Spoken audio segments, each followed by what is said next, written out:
ఆదివారం యేసు దినమని ప్రభువా అయ్యా కుమార్తెకి నేను ఒక తీర్మానం ఒక గురి ఒక ఆలోచన బిడ్డకు దయచేయండి ప్రభువా. నీకు వందనాలు. ఇదిగోనైనా నీకు వందనాలు చెల్లించుకుంటున్నాను అంటున్నా ప్రభువా.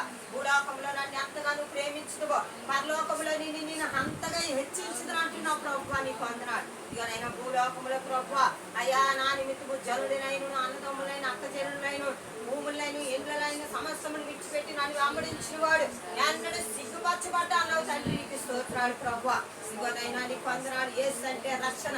రక్షణ వద్దంటే ప్రభు పరలోకం వద్దు నాయన. నీకు స్తోత్రాలు తండ్రి. ఈ లోకంలో ఉన్నప్పుడు ప్రభు నీతో గడిపే క్షణాలు మాకు దయచేయండి తండ్రి. నీకు వందనాలు. ఇదిగో ప్రభు బిడ్డను దీవించండి. ఆశ అయితే పొందటానికి ప్రభు అయ్యా రాలేకపోతున్నది తండ్రి. నీకు వందనాలు. ఇదిగోనైనా తీసుకురండి, ఆటంకములు తీసుకురండి, భయంకరమైన శోధనలో నుండి విడిపించండి నాయన.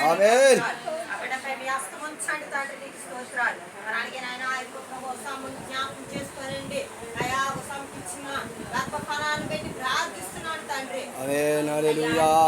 స్తోత్రాలు తండ్రి. రోజు మీరు పెట్టి ప్రార్థిస్తున్నాము తండ్రి. నీకు వందనాలు.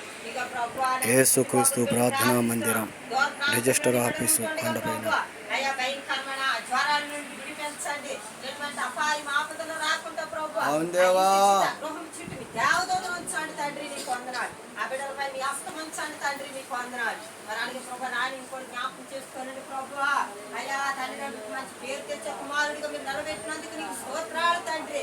ఇంకా బిడ్డలు మీరు దీవించండి, ఆశీర్వదించండి. కనిపించిన భార్య రూపవట్టుకోవడం జ్ఞాపకం చేసుకోండి తండ్రి. గర్భఫలం యెహోవా ఇచ్చిన బహుమానము నాయన. గర్భాన్ని